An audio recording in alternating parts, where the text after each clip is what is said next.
Assalamualaikum warahmatullahi wabarakatuh. Assalamualaikum warahmatullahi wabarakatuh. Terima kasih Ustadz atas waktunya sudah menyempatkan waktu untuk ngobrol-ngobrol dengan kita di acara Litra Muda, acara yang ngobrol-ngobrol dengan tokoh yang mudah-mudahan menginspirasi anak muda untuk mau terus belajar dan bertumbuh. Sebelum kita ngobrol lebih jauh, kita pengen kenalan dulu deh. Ustadz, di Bekasi itu lahir dan besar memang sudah di Bekasi atau pendatang? Kalau saya pendatang nih, saya kan datang dari Jawa ke sini setelah lulus SMA untuk mencari kerja. Kalau Ustadz udah lahir dan besar di sini atau sama pendatang juga? Oh enggak, saya juga sama dengan Mas Solehin ya, saya juga pendatang. Saya itu lahir di Boyolali ya. Boyolali. Tepatnya boleh ini ya, apa namanya tahun bulan boleh gitu ya. Iya, Jadi saya tahun lahir di 14 Januari 76 di daerah Boyolali. Kemudian ya kita ngikut orang tua lah ya, ikut orang tua. Kemudian sekolah SD, SMP, SMA juga di sana di kampung. Dan ketika saya lulus SMA di tahun 95, itu kemudian saya hijrah ke Jakarta istilahnya ya. Kita merantau ke Jakarta di tahun 95 itu. Jadi saya memang lahir di Jawa, kampung di Jawa, kemudian merantau tahun 95 di Jakarta, ke Jakarta. Lahir dan besar memang di kampung ya, sama-sama ya. saya lah berarti. Ya. Walaupun kayaknya secara waktu mungkin udah banyak kan, lebih banyak waktu di sini ya. Dihitung misalnya SMA itu kan berarti 17, sekarang bisa 50 hampir ya. Sekarang 49 dibandingkan 17 tahun kita di kampung, sudah lebih banyak di sini berarti ya. Berarti pertama kali datang ke Jakarta itu tahun 95. Setelah lulus SMA kan bulan Juli ya. Gitu. Memang saya tuh langsung ke Jakarta. Memang image waktu itu kan orang-orang kampung itu ya merantau gitu. Kalau nggak kuliah itu ya merantau, dan tujuannya itu rata-rata ke Jakarta. Iya, memang ya sampai sekarang lah. Termasuk di angkatan saya kan, kalau mau ibaratnya menitik karir ataupun ya sebagian juga ada yang memang untuk pendidikannya. Karena walau bagaimanapun sebagai ibu kota negara, semua fasilitas terbaik ada di Jakarta. Berarti memang ke Jakarta itu kerja ya waktu itu ya? Iya, tujuannya kerja. Kita nyari kerjaan dan bekerja gitu. Awalnya apa? Pertama kali profesi ketika pertama kali kerja? Ya, jadi namanya kita pendatang, belum tahu seluk-beluk ya, kita yang jelas ngelamar ke sana kemari lah ya. Saya pernah ngelamar ke pabrik, pernah, kemudian sama saudara saya sendiri yang memang sudah lama tinggal di Jakarta, ke dulu namanya Suzuki Indomobil itu ya. Pernah ngelamar ke situ, tapi ya namanya belum jodoh gitu ya. Ya nggak diterima, dan akhirnya ya kita kerja serabutan ya Mas, kita ikut proyek pernah, kemudian saya juga pernah kerja di Toserba. Dulu ada di Kalimalang itu namanya Toserba Indri ya. Tapi sekarang sudah tutup Mas, sudah nggak juara lagi gitu. Dan saya juga pernah kerja di toko keramik. Namanya dulu Sinar Bintang Keramik. Saya masih ingat betul itu ya. Namanya Sinar Bintang Keramik ya. Kita gitulah, ada orderan dari customer, kita kirim sama ikut sopir kita, ya namanya lulus SMA saya itu apa sih ya, paling kayak gitulah kerjanya gitu. Masih ikut nganter sama bongkar muat berarti. Betul, iya kayak gitulah. Kemudian sekarang alhamdulillah berjalannya waktu ya kita kerja di satu perusahaan lah sekarang di Jakarta Pusat. Iya. Kalau di yang kerjaan sekarang itu berarti mulainya dari tahun kapan? Tahun 97. 97. Ya, 97 akhir. Jadi tahun 95 itu memang waktu 2 tahun itu ya, waktu 2 tahun itu kali-kaliku lah kalau menurut saya sih ya. Ada ya tadi yang saya ceritakan di depan tadi gitu.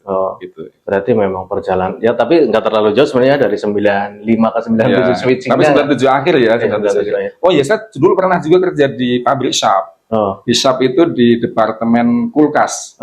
Pernah juga. Tapi ya nggak lama sih, waktu itu hanya kita di training 3 bulan ya. Kalau memang kondisinya bagus gitu ya, diperpanjang. Tapi qadarullah ya nggak diperpanjang ya. Jadi cukup 3 bulan aja ternyata. 97 akhir berarti menjelang apa namanya? Dulu reformasi ya. Betul iya. Jadi saya ingat betul itu. Saya masuk yang kerja sekarang itu Oktober 97, kemudian pecah kondisi reformasi 98. Jadi saya baru kerja beberapa bulan, terus akhirnya ada terjadi ya tanda kutip lah kerusuhan yang ada di Jakarta saat itu. Tapi saat itu secara kerjaan itu masih tetap bisa nyampe ke kantor kalau misalnya tidak ada kejadian seperti itu? Ya bisa, cuman ya perlu kehati-hatian, kemudian juga dari pihak perusahaan lah gitu ya, itu memberikan satu keluangan kepada karyawan lah istilahnya gitu ya, untuk kadang pulang lebih awal ketika mendengar, di sebelah sana sedang ada kerusuhan lah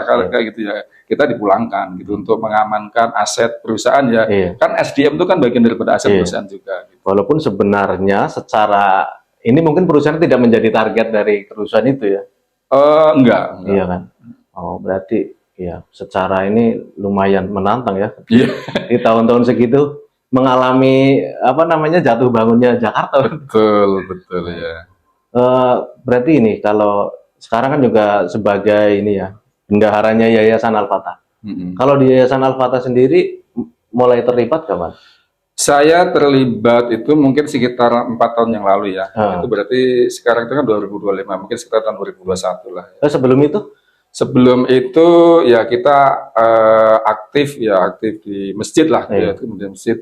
Ya masjid kita ya, masjid di sini ya, betul. Karena memang yayasan ini kan baru ya. Betul, dan yayasan itu kan under kepengurusan atau under apa ya namanya itu, kepengurusan lah gitu ya, di bawahnya masjid ya, karena kan masjid lebih dulu berdiri, kemudian kita membentuk Yayasan Al-Fatah Harapan Mulia Bekasi. Berarti tahun 2000 sekitar 2001 ya. Ya memang diawali terbentuknya tahun segitu ya. Ya. Tentu memang lebih dulu, lebih masjidnya dulu ya. Betul. Tapi secara kan Menteri Keuangan ya kita bicara. Jangan terlalu tinggi lah Menteri Keuangan. Kalau Menteri kan berarti kan negara gitu ya. Iya. Bendahara sebagai bendahara yayasan sejauh ini bagaimana perkembangannya Pak? Dari donatur itu apakah masih butuh donatur atau sejauh ini cukup saja? Jadi gini, kalau di Yayasan Al-Fatah ini kan kita itu untuk pembiayaan jalan yayasan ini kan baru di segmen bidang pendidikan ya. Jadi memang di situ kita harus memberikan gaji lah istilahnya gitu ya kepada para guru yang mengajar, itu sekitar ada 11 guru ya. 11 guru. Nah, jadi kita ada 2 apa namanya tarbiyah atau pendidikan yaitu di sini, yaitu SPS Al-Fatah dan TPQ-nya, kemudian ada di Pondok Kelapa juga ada, yaitu PAUDku ya, sama TPQ juga. Jadi total guru itu ada sekitar 11 lah. Itulah yang memang tiap bulan harus kita berikan gaji ya, karena mereka yang mengurus apa namanya memberikan pendidikan kepada anak-anak di tarbiyah itu. Tapi secara apa namanya kebutuhan tercukupi? Alhamdulillah ya tercukupi. Kita kan selain santri itu juga dipungut infak, kemudian dari masjid lah, Masjid Baitul Mutakin sendiri, dari pengurusan masjid itu juga ada subsidi atau bantuan dana untuk yayasan. Oh gitu ya, berarti ya sejauh ini cukup, walaupun kita tidak menutup ketika ada orang yang mau memberikan donatur tetap terbuka. Sangat kami terima lah, sangat kami terima, karena itu kan ladang amal ya, ladang amal buat mereka yang ingin berdonasi untuk perkembangan yayasan. Karena sebetulnya gitu kan kita bukan hanya bidang pendidikan sebetulnya ya, kita masih ada lagi namanya bidang keagamaan, bidang sosial yang perlu juga support dana untuk meningkatkan kegiatan-kegiatan yang ada di situ. Tadi kalau pendidikan itu ada 2 ya, mungkin yang satu di sini, ada satunya lagi mungkin yang di Bintara. Betul. Terus berarti kalau dari segi keagamaan nih, misalnya ada majelis-majelis taklim kan biasanya gitu ya, di masjid ini kan ada majelis taklim. Selain yang di sini ada juga binaan yang dibina oleh Masjid Baitul Mutakin. Mungkin ke masjid-masjid di luar kali ya. Masjid di luar itu saya yakin adalah kan kita banyak para asatid yang memang tinggalnya itu kan tidak hanya di sekitar sini saja, kan mungkin di sekitaran Bekasi ini banyak asatid yang memang apa namanya kontribusinya di sini, tapi mereka tinggalnya di luar. Lah itulah menjadikan ladang buat para asatid itu untuk membina di masing-masing yang ada di lingkungannya masing-masing. Ya, artinya selain kegiatan aja di Baitul Mutakin juga di tempat lain ada jadi bagian dari ini Baitul Mutakin. Betul ya. Lanjut, nah ini kan kemarin saya baca-baca nih, sebagai host kan harus riset dulu nih bintang tamu. Sebagai admin ODKK. ODKK itu apa nih? ODKK ya, mungkin ini agak asing ya. Kalau mungkin yang apa namanya orang sering dengar adalah ODOTS ya, One Day One Juz. Kalau ini adalah ODKK, itu adalah One Day Khatam Quran, Mas. Oh. Ya. Berarti sehari hatam. Ya, satu hari hatam karena dalam satu hari itu kita merekrut satu grup itu ada 30 orang Oh. yang setiap orang itu harus menyelesaikan satu juz. Sehingga satu hari itu kita harapkan bisa hatam gitu, 30 juz gitu. Berarti ada 30 orang dikumpulkan, terus dibagi, ini si A, juz 1, si B, juz 2 gitu sampai 30 itu. Betul ya. Oh. Itu mulai berdirinya kapan itu? Mulai ya, jadi berdirinya itu tahun 2018. 2018. Apa yang mendasari kenapa sampai tercetus kok harus ada nih Wandai Hatam Quran? Sebetulnya gini Mas ya, kita itu kan sebagai Muslim ya, umat Islam itu bagaimana pertama lebih cinta kepada membaca Al-Quran gitu. Sehingga kalau kemudian kita mencetuskan program Wandai Hatam Quran ini, satu harapan kita sebagai Muslim itu terikat untuk membaca Al-Quran. Itu sebetulnya sebenarnya. Kalau ada komunitas, maka akan terjadi rasa keterikatan untuk kita setiap hari membaca Al-Quran. Mungkin saling mengingatkannya juga lebih enak gitu. Kalau kita sendiri kadang-kadang sih, apalagi namanya manusia itu ininya naik turun semangatnya. Kalau nggak ada yang lain, ya udahlah kalau lagi. Tapi kalau ada 30 orang, satu orang yang ngedon, mungkin yang lainnya bisa menyemangati. Ya bahkan bisa membantu. Ketika saya itu misal, saya lagi nggak sempat ini ya, tolong dibantu, boleh bisa. Oh gitu ya. Sehingga target untuk satu hari hatam itu bisa terpenuhi gitu. Oh. Sejauh ini sudah ada berapa orang yang tergabung? Berarti satu grup itu 30 orang. Sekarang ada 20 grup Mas. 20 grup berarti ada 600 ya. 600 orang ya. Ya tapi kan kadang dalam satu grup itu ada satu peserta yang ikut beberapa grup ya. Tapi ya makanya ya kurang lebihnya 600. Berarti tahun 2018 sampai sekarang udah berapa tahun? 7 tahun Mas. 7 tahun. Kurang lebih ya. Sehari hatam, setiap hari hatam berarti setahun 360. Udah banyak banget ya. Alhamdulillah. Insya Allah amal jariahnya luar biasa berarti. Insya Allah. Berarti kegiatannya dalam ODKK ini apa aja? Kan tentunya nggak hanya sekedar baca Al-Quran. Oh iya, banyak Mas. Jadi setelah kami dengan teman-teman lah ya gitu meluncurkan program Wandai Hatam Quran, dulu memang awalnya ya ini saya cerita sedikit Mas. Jadi awalnya memang hanya skup kecil lah istilahnya, skup kecil di majelis taklim kami yang ada di Bintara gitu ya. Hanya untuk mengakomodir lah teman-teman atau ikhwan-ikhwan di majelis taklim itu untuk ayo dong kita coba untuk rutin baca Al-Quran minimal satu hari 1 juz lah gitu. Dan itu semangat ternyata Mas. Kita buat waktu itu 2 grup ya. Grup 1 dan grup 2 istilahnya gitu. Dalam perkembangan itu lah ini kan satu hal yang baik gitu kan. Kemudian ada ide muncul gitu ya. Gimana kalau ini kita globalkan, bukan hanya cukup di masjid taklim kita saja.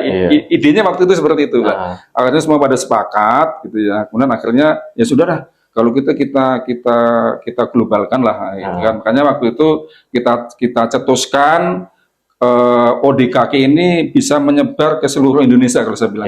Kemudian kita goalkan waktu itu di Wanayasa Mas, di Villa Al-Khansa Wanayasa. Kita launching istilahnya, launching ke publik gitu ya. Launching ODKK go public. Tahun Agustus 2018. Gitu. Berarti sebelum itu sudah jalan terus di tahun betul ya. Tapi waktu itu hanya skup kecil ya. Di majelis taklim itu ya. Kemudian kita semua tim yang sudah awal itu kita jadikan duta-duta ODKK untuk menyebarkan informasi ini. Dan alhamdulillah ternyata gaung bersambut, itu informasi menyebar dan sampai sekarang alhamdulillah.